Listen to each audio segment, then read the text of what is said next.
Use action state হুকটি হচ্ছে খুবই useful একটি হুক যখন আপনি রিয়েক্টে ফর্ম নিয়ে কাজ করবেন। তো ইনিশিয়ালি আপনার ইউজ স্টেট হুকটি দেখতে ইউজ স্টেট হুকের মতোই লাগবে, কিন্তু এখানে একটু ডিফারেন্স আছে, বেশ কিছু ডিফারেন্স আছে।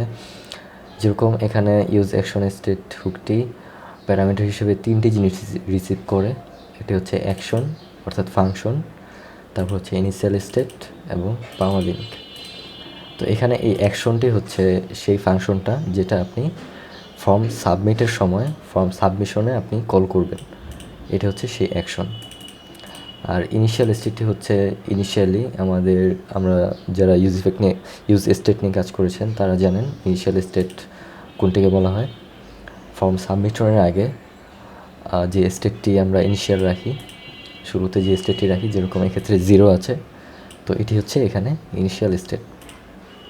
তো আমরা যখন ফর্মটি একবার সাবমিট বাটনে ক্লিক করব, বা এখানে এক্ষেত্রে ইনক্রিমেন্ট বাটনে ক্লিক করব, তখন আবার ইনিশিয়াল স্টেট হয়ে যাবে 1, অর্থাৎ এই ইনিশিয়াল স্টেটটা প্রতিবার চেঞ্জ হবে আপনার ফর্ম সাবমিশনের পরপর। আর এখানে পার্মালিঙ্কটা হচ্ছে আপনি এখানে একটি লিঙ্ক পাস করে দিতে পারেন থার্ড প্যারামিটার হিসেবে। আপনি যখন ফর্মটি সাবমিট করবেন তখন আপনার যদি জাভাস্ক্রিপ্ট লোড নাও হয় তাও আপনার ফর্মটি সাবমিট হয়ে যাবে এবং আপনাকে এই লিঙ্কে নিয়ে যাবে। আপনি থার্ড প্যারামিটারে যে পার্মালিঙ্কটি প্রোভাইড করবেন সেই লিঙ্কে আপনাকে নিয়ে যাবে। তো এটি খুবই একটি ভালো ইউজার এক্সপিরিয়েন্স প্রোভাইড করে। আপনার মাঝে মধ্যে নেটের স্পিড কম থাকতে পারে অথবা যে কোনো অকারেন্স ঘটতে পারে, তো সেক্ষেত্রে আপনি যখন থার্ড প্যারামিটারে এই লিঙ্কটি দিয়ে দেবেন তো আপনার ফর্ম সাবমিটের সাথে সাথে আপনাকে ওই পেজে রিডাইরেক্ট করে নিয়ে যাবে, আপনার যদি জাভাস্ক্রিপ্ট লোড নাও হয়। আর এখানে আপনি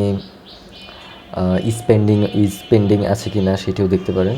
যেরকম আমরা পরের এক্সাম্পলে যদি যাই দেখতে পাবো যে এখানে আমরা স্পেন্ডিংও আমরা ডিফাইন করে দিতে পারি। তাহলে আমরা লোডিং হচ্ছে নাকি হচ্ছে না সেটি আমরা এখানে দেখতে পারবো এবং সেই অনুযায়ী আমরা কম্পোনেন্টে টেক্সট অথবা লোডার দিতে পারবো। তো এক্ষেত্রে আমরা ইউজ অ্যাকশন স্টেটের যে মূল সুবিধাটা সেটা হচ্ছে আমরা যখন actions.js অর্থাৎ সার্ভার ফাংশন নিয়ে যখন কাজ করব রিয়েক্টে অথবা নেক্সট.js-এ, তখন আমাদের এই ইউজ অ্যাকশন স্টেট হুকটা খুবই কাজে লাগবে। কারণ এক্ষেত্রে দেখতে পাচ্ছেন যে আমরা ফাংশন হিসেবে অর্থাৎ অ্যাকশন হিসেবে সরাসরি একটি সার্ভার ফাংশনকে কল করে দিয়েছি, যেটি actions.js ফাইল থেকে আসছে। তো actions.js ফাইলে গেলে দেখতে পাবেন এখানে কিন্তু প্রিভিয়াস স্টেট এবং কোয়েরি ডাটা দুইটি প্যারামিটার রিসিভ করেছে, কিন্তু এখানে কিন্তু কিছুই পাস করা হয়নি। জাস্ট ফাংশনটি কল করে দেওয়া হয়েছে, কিন্তু এখান থেকে আপনি কিন্তু দুইটি প্যারামিটার রিসিভ করতে পারছেন।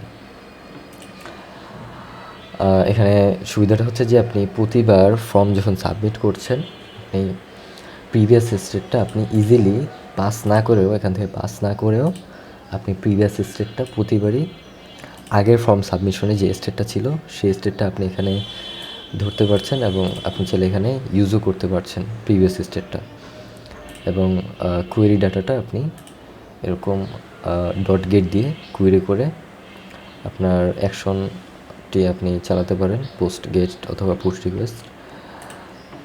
তো এটি হচ্ছে আপনার ইউজ অ্যাকশন স্টেট হুকের সুবিধা। আপনি যখন সার্ভার অ্যাকশন নিয়ে কাজ করবেন তখন আপনি এটার সুবিধাটা খুব ভালোভাবে বুঝতে পারবেন।